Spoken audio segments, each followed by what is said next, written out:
अस्सलाम वालेकुम dear student. तो आज हम डिस्कस करेंगे स्टेनिंग वेव्स इन स्ट्रिंग।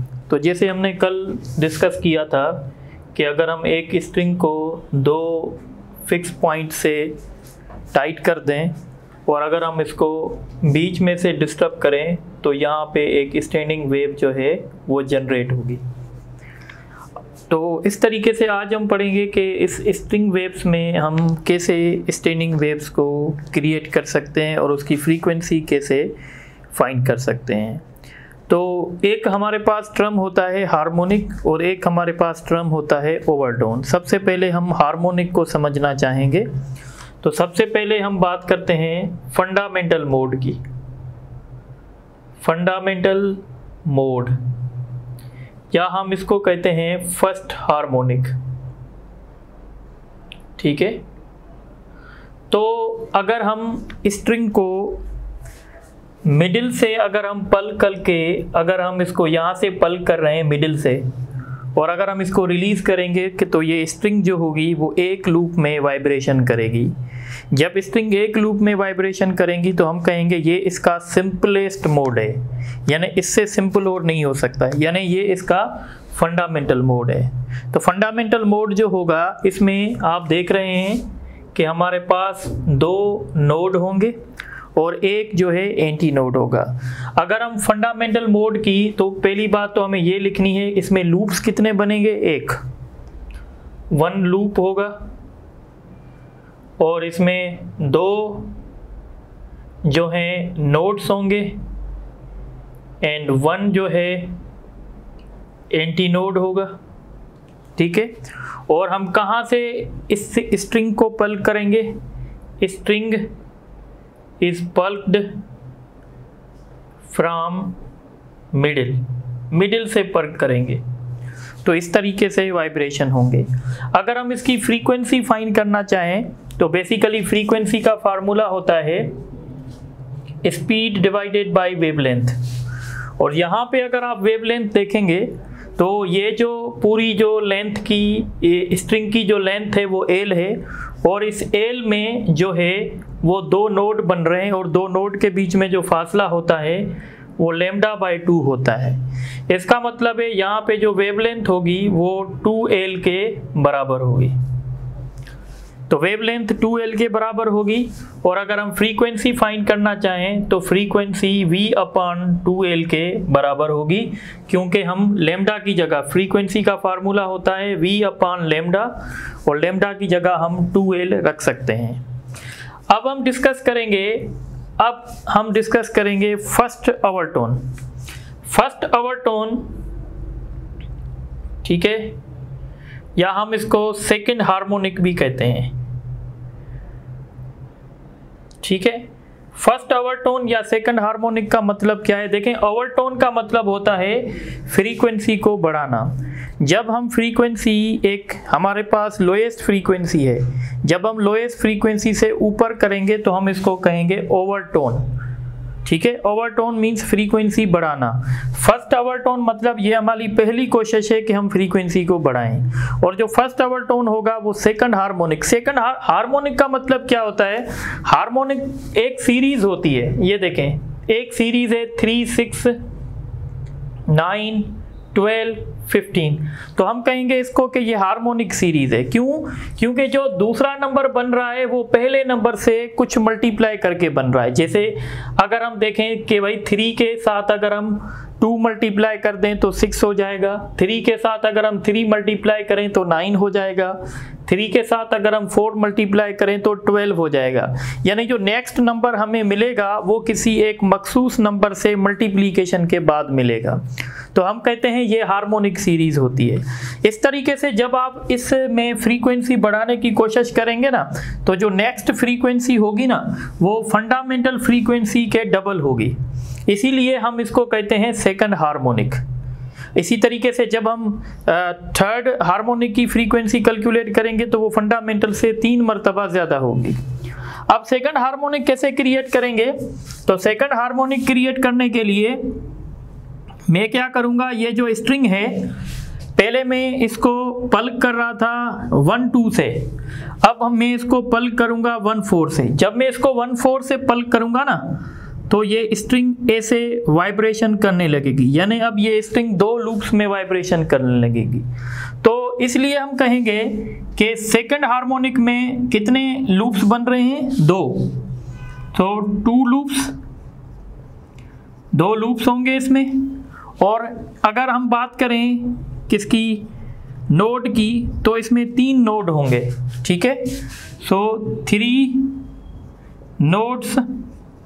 और अगर हम एंटी नोड्स की बात करें तो एंटी नोड इसमें 2 होंगे, 2 एंटी नोड्स, ठीक है। और अगर हम इसकी फ्रीक्वेंसी कैलकुलेट करना चाहें, सबसे पहले वेव लेंथ, तो देखें ये जो लेंथ है, अब यहाँ पे जो एल है वो पूरी एक वेव हमें दिखाई दे रही है। जब ये पूरी वेव दिखाई दे रही है, इसका मतलब है एल जो है वो लेम्डा के बराबर है।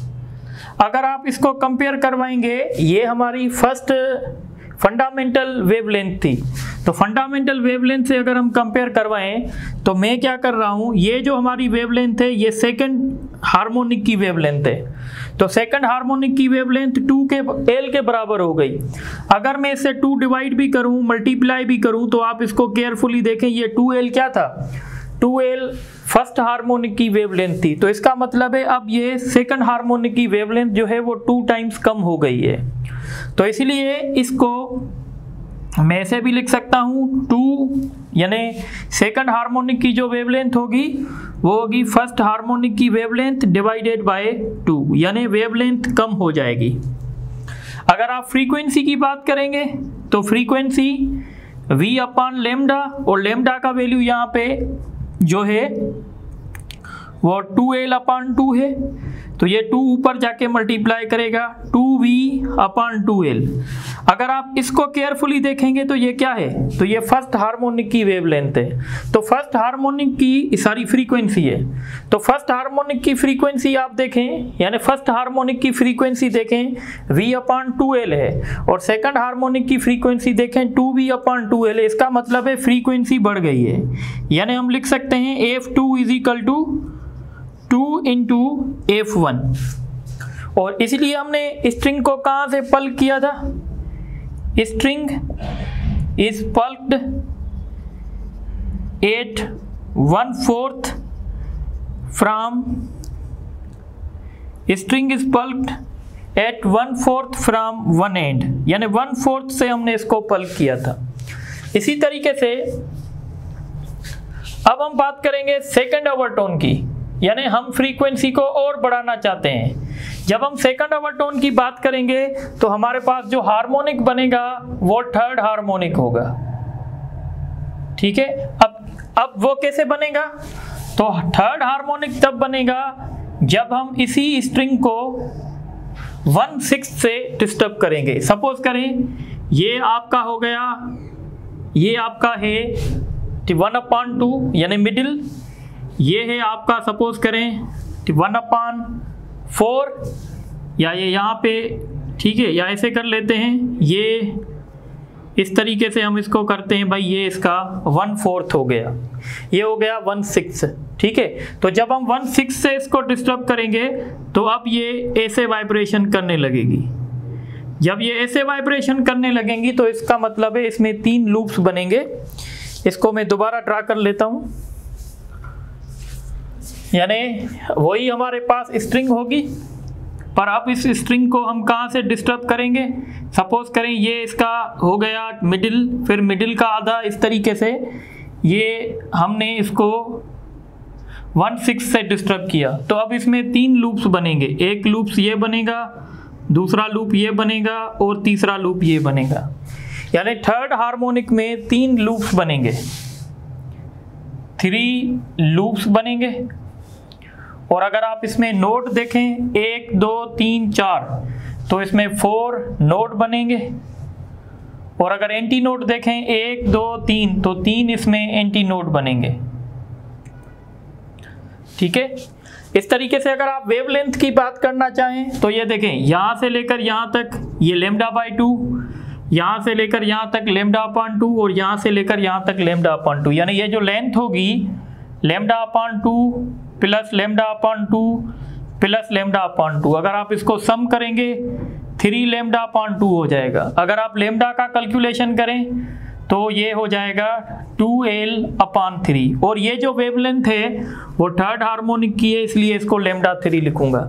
अगर आप इसको देखेंगे तो ये 2l क्या है, ये फर्स्ट हार्मोनिक की वेवलेंथ है, इसका मतलब है वेवलेंथ हमारी जो है कम हो गई है।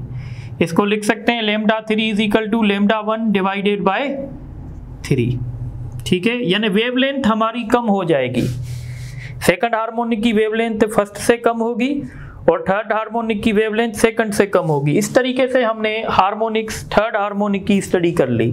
अब अगर हम फ्रीक्वेंसी कैलकुलेट करें तो v अपॉन लेमडा, और लेमडा यहाँ पे क्या रखेंगे, लेमडा यहाँ पे रखेंगे हम 2l अपॉन 3, तो ये 3 ऊपर जाके मल्टीप्लाई करेगा यानी 3v अपॉन 2l। अगर आप इस v अपॉन 2 लेमडा को देखें तो ये फर्स्ट हार्मोनिक की फ्रीक्वेंसी है, इसका मतलब है ये थर्ड हार्मोनिक बन गई है, ठीक है। अच्छा, अब एक बात हम यहाँ पे फाइनल कर देते हैं कि जैसे ही हम ओवरटोन्स बढ़ाते जाएंगे फ्रीक्वेंसी बढ़ती जाएगी। सपोज अगर हम बात कर रहे हैं nth हार्मोनिक की, फॉर nth हार्मोनिक, अगर हम nth हार्मोनिक की बात करें तो उसके लिए हम लेमडा क्या लिखेंगे, उसके लिए देखें, अगर हम सेकंड हार्मोनिक अगर हम लिख रहे थे तो हमने लेमडा 1 को 2 से डिवाइड किया। अगर हम थर्ड हार्मोनिक लिख रहे थे तो हमने लेमडा 1 को 3 से डिवाइड किया। अगर हम nth हार्मोनिक की बात करेंगे तो हम लेमडा 1 को n से डिवाइड करेंगे, और लेमडा 1 किसके बराबर होगा, 2l अपॉन n। तो ये वेवलेंथ फाइंड करने का फार्मूला हो गया। इसी तरीके से अगर हम फ्रीक्वेंसी की बात करें तो आप देखें, जैसे जब हम सेकंड हार्मोनिक की फ्रीक्वेंसी फाइंड कर रहे थे तो हमने फंडामेंटल को 2 से मल्टीप्लाई किया था, और जब हम थर्ड हार्मोनिक की फ्रीक्वेंसी फाइंड कर रहे थे तो हमने फंडामेंटल को 3 से मल्टीप्लाई किया। इसी तरीके से जब हम nth हार्मोनिक की फ्रीक्वेंसी फाइंड करेंगे तो हम क्या करेंगे कि फंडामेंटल फ्रीक्वेंसी को n से मल्टीप्लाई करेंगे। जैसे देखें, सेकंड हार्मोनिक की फ्रीक्वेंसी फाइंड की तो हमने फंडामेंटल को 2 से मल्टीप्लाई किया। थर्ड हार्मोनिक की फ्रीक्वेंसी हमने फाइंड करना चाहिए तो हमने फंडामेंटल को 3 से मल्टीप्लाई किया। इसी तरीके से जब हम nth हार्मोनिक की फ्रीक्वेंसी फाइंड करेंगे तो हम फंडामेंटल को n से मल्टीप्लाई करेंगे, और फंडामेंटल का फार्मूला क्या है, v अपॉन 2l। तो ये जनरल फार्मूला हो गया वेवलेंथ फाइंड करने का और फ्रीक्वेंसी फाइंड करने का। एक बात समझ लें, जैसे आप हार्मोनिक्स इंक्रीज करेंगे वेवलेंथ कम होती जाएगी और फ्रीक्वेंसी इंक्रीज होती जाएगी। अब इस सारे सीन को हम एक टेबल में जो है वो कवर करने की कोशिश करते हैं। तो एक टेबल बना लेते हैं। टेबल में सबसे पहले लिखते हैं नंबर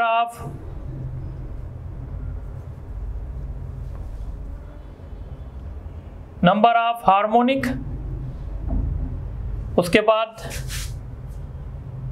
नंबर ऑफ लूप्स, उसके बाद number of nodes, number of anti nodes, और उसके बाद नंबर ऑफ ओवरटोन। ये एक टेबल बना लेते हैं। तो हम इस टेबल को कैसे बनाएंगे, जैसे देखें, अगर जैसे हमने स्टडी किया था कि भाई अगर हमारा हार्मोनिक होगा 1 तो लूप्स भी बनेंगे 1, और नंबर ऑफ नोड्स कितने बनेंगे 2, एंटी नोड कितने बनेंगे 1, और ओवरटोन कौन सा होगा 0, यानी वो ओवरटोन नहीं होगा, वो सिंपल फंडामेंटल होगा। इस तरीके से फिर हमने जब सेकंड हार्मोनिक की बात की थी तो लूप्स कितने बने थे 2, और नंबर ऑफ नोड्स कितने बने 3, नंबर ऑफ एंटी नोड्स कितने बने 2, और ओवरटोन कौन सा था, वो पहला ओवरटोन था, फर्स्ट ओवरटोन था। इसी तरीके से फिर हमने क्या डिस्कस किया था, number of harmonic third harmonic था, तो लूप्स कितने बने थे 3, नंबर ऑफ नोड्स कितने थे 4, नंबर ऑफ एंटी नोड्स कितने थे 3, और नंबर ऑफ ओवरटोन कितने थे 2। अब हम जनरलाइज लिखेंगे। जनरलाइज हम ये लिखेंगे कि अगर इसका मतलब है जितने हार्मोनिक होंगे उतने लूप्स होंगे, उतने एंटी नोड्स होंगे। अगर हम nth हार्मोनिक की बात करेंगे, तो लूप्स भी n बनेंगे, एंटी नोड्स भी n बनेंगे। ये बात तय हो गई। अब देखें, जितने हमारे हार्मोनिक्स बनेंगे उससे एक नंबर ज्यादा नोड्स का होगा। अगर देखें, हार्मोनिक हमारा पहला था, नोड हमारे पास 2 थे। हार्मोनिक हमारे पास 2 थे तो नोड हमारे पास 3 थे। अगर हार्मोनिक हमारे पास 3 है तो नोड हमारे पास 4 थे। तो इसका मतलब है कि जो नंबर ऑफ नोड्स होंगे वो n+1 होंगे। n+1 means n is the number of harmonics. जितने हार्मोनिक्स होंगे उससे एक नंबर ज्यादा सारी नोट्स होंगे। ठीक है। इसी तरीके से अगर आप ओवरटोन की बात करेंगे, अगर हमारा सेकंड हार्मोनिक था तो वो हमारा फर्स्ट ओवरटोन था। अगर हमारा थर्ड हार्मोनिक है तो वो हमारा सेकंड ओवरटोन था। इसी तरीके से यानी जो ओवरटोन्स होंगे वो हार्मोनिक से एक नंबर पीछे होंगे, इसलिए हम इसको लिखेंगे n-1। यानी अगर सिंपल है, अगर मैं कहूँ एक स्ट्रिंग है जिसमें 4 नोट्स बन रहे हैं, तो अगर उसमें नोड 4 बन रहे हैं तो उसका मतलब है वो थर्ड हार्मोनिक है, क्योंकि नोड हमेशा एक नंबर ज्यादा होगा। अगर मैं आपको कह दूं कि भाई थर्ड ओवरटोन की फ्रीक्वेंसी फाइंड करें, अगर ओवरटोन आपका थर्ड होगा तो इसका मतलब है हार्मोनिक उससे एक नंबर एडवांस होगा, यानी आप फोर्थ हार्मोनिक की फ्रीक्वेंसी कैलकुलेट करेंगे। तो ये एक जनरल इंफॉर्मेशन है जो आपको समझ में आनी चाहिए। अब इसी के साथ हम एक और इम्पॉर्टेंट बात डिस्कस करेंगे जिसको कहते हैं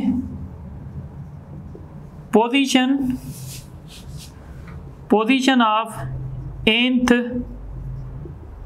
एंटी नोड, और फिर हम डिस्कस करेंगे पोजीशन ऑफ nth। ये फार्मूले मैंने बनाए हैं। अगर हमें nth एंटी नोड की पोजीशन पूछ रहा है तो उसका फार्मूला है 2n-1 multiplied by l divided by 2n। ये जो कैपिटल n है ना, कैपिटल n का मतलब है नंबर ऑफ एंटी नोड, और स्मॉल n का मतलब है नंबर ऑफ हार्मोनिक्स।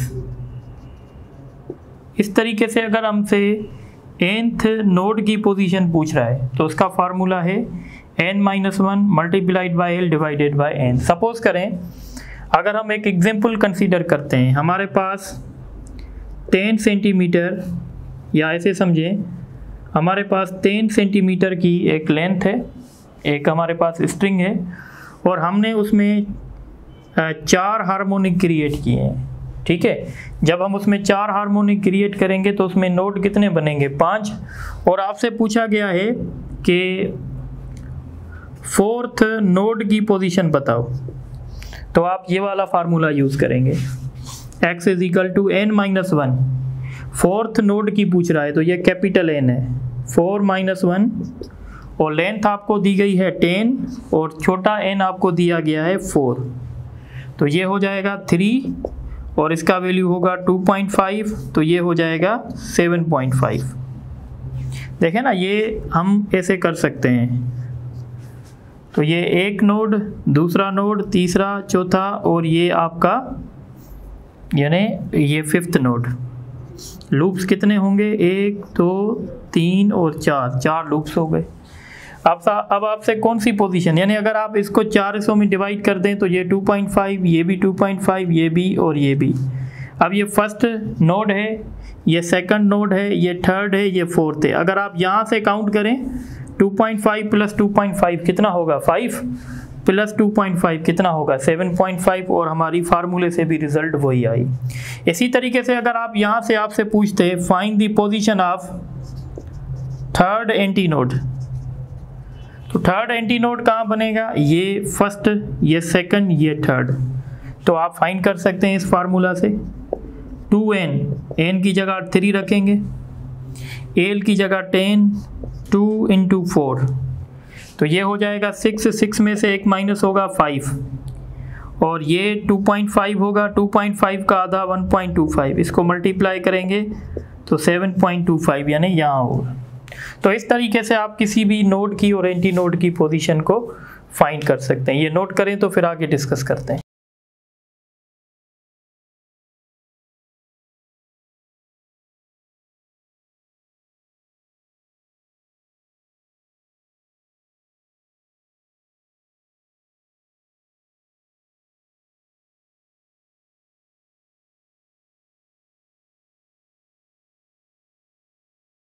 अच्छा, अब हम बात करेंगे standing waves in air columns. Air columns मतलब पहले जो हम स्टैंडिंग वेव्स क्रिएट कर रहे थे वो स्ट्रिंग्स में कर रहे थे।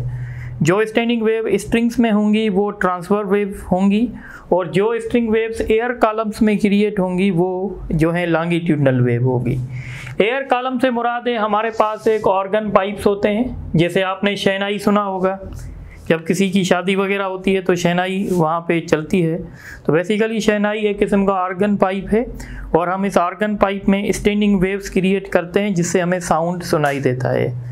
स्टैंडिंग वेव का बहुत बड़ा रोल होता है गिटार में, पर गिटार में क्योंकि स्ट्रिंग होती है तो वहाँ पे स्टैंडिंग वेव्स इन स्ट्रिंग्स होंगी, और यहाँ पे standing waves in air columns होंगी। इनके अंदर एयर होती है और हम इनको डिस्टर्ब कर रहे होते हैं एयर को, मतलब हम स्टैंडिंग वेव्स क्रिएट कर रहे होते हैं। अब हमारे पास दो तरह के पाइप्स होते हैं, पहले तो यानी standing waves in organ pipes, ठीक है। तो these are examples of longitudinal wave। Standing wave longitudinal भी हो सकती है, ट्रांसफर भी हो सकती है। अगर आप स्ट्रिंग में क्रिएट करेंगे वो ट्रांसफर होगी, अगर आप ऑर्गन पाइप्स में क्रिएट करेंगे वो लॉन्गिट्यूडनल। अच्छा, पाइप्स हमारे पास जो होते हैं, एक पाइप होता है जो ओपन एट वन एंड होता है, ठीक है, ओपन एट वन एंड, यानी वो एक एंड से ओपन होता है तो दूसरी एंड से क्लोज होगा।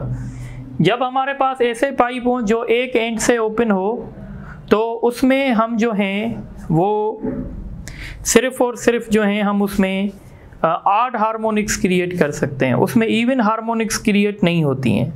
जैसे ये पाइप है, इसमें हम ऑड हार्मोनिक्स ही क्रिएट कर सकते हैं, और यहाँ पे फ्रीक्वेंसी का जनरल फार्मूला होगा NV/4L। यहाँ पे V जो है वो speed of sound in air होगा, जिसको हम 332 मीटर पर सेकंड भी ले सकते हैं। और यहाँ पे जो वेवलेंथ का फार्मूला होगा, जनरल फार्मूला अगर मैं बताऊं तो यहाँ पे वेवलेंथ का जनरल फार्मूला होगा 4L/N। ये जनरल फार्मूला वेवलेंथ का है, ये जनरल फार्मूला फ्रीक्वेंसी का है। याद रखिएगा, इसमें जो n का वैल्यू होगा वो 1 हो सकता है, 3 हो सकता है, 5 हो सकता है, 7 एंड सो ऑन, क्योंकि इसमें इवन हार्मोनिक्स जनरेट नहीं होती हैं। So even harmonics are not generated. यानी इसमें अगर हम बात करेंगे, सपोज करें सेकंड ओवरटोन की बात करेंगे, जब हम सेकंड ओवरटोन की बात करेंगे तो या सपोज करें हम फर्स्ट ओवरटोन की बात करेंगे, तो फर्स्ट ओवरटोन का मतलब होता है सेकंड हार्मोनिक, पर यहाँ पे सेकंड हार्मोनिक नहीं होगा, यहाँ पे होगा third harmonic.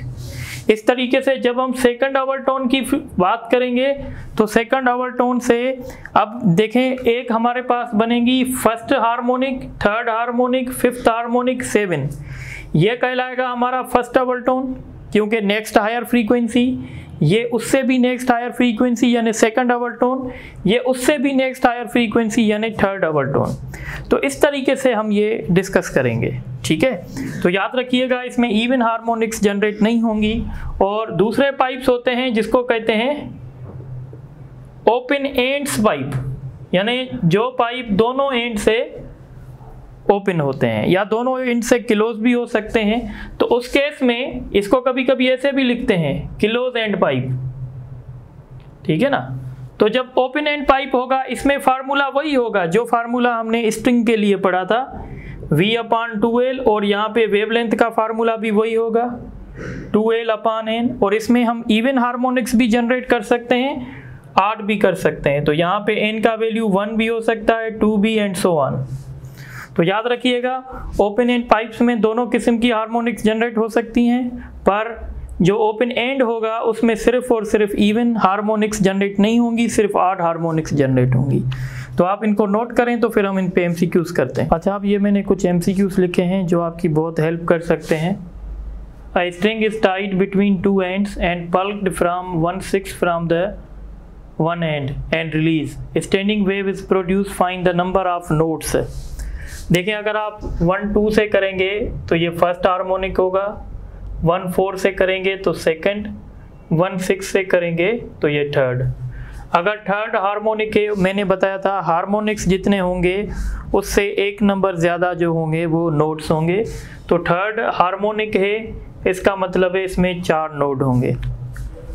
A 10 cm long string is tied between two ends. If it oscillate with 4 antinodes, find the wavelength. ठीक है, कितने एंटीनोड के साथ वाइब्रेशन कर रही है? 4 एंटीनोड के साथ। जितने एंटीनोड्स होंगे उतने ही हार्मोनिक्स होंगे और हमें फाइंड करनी है वेवलेंथ। ठीक है, तो वेवलेंथ हम कैसे फाइंड करेंगे? वेवलेंथ का जनरल फार्मूला है 2L डिवाइडेड बाय n, और जितने एंटीनोड्स होंगे उतने हार्मोनिक्स होंगे। 2 मल्टीप्लाइड बाय 10 डिवाइडेड बाय 4, ये 1, ये 2, ये 1, ये 5। उसके बाद दूसरा क्वेश्चन है, A 20 cm long string is tied between two ends and vibrate in 4 loops. Find the position of third node. Third node की पोजीशन चाहिए, तो थर्ड नोड की पोजीशन हम कैसे कैलकुलेट करेंगे? मैंने बताया था n-1 L divided by n। तो थर्ड नोड की बात हो रही है, तो 3-1 लेंथ है 20 डिवाइडेड बाय n। तो इसमें टोटल लूप्स जो हैं वो 4 हैं, यानी 4 हार्मोनिक हैं, 1 और 5। तो 2 मल्टीप्लाइड बाय 5 करेंगे तो 10 इसका रिजल्ट आएगा। इसके बाद क्वेश्चन है, A 10 cm long string is tied between two ends and it vibrates with 4 loops. If speed of wave is 50 meter per second, find the frequency. तो फ्रीक्वेंसी फाइंड करने का जनरल फार्मूला है NV/2L। अब ये जो string है वो 4 loops में वाइब्रेशन कर रही है, इसका मतलब है हार्मोनिक 4 है।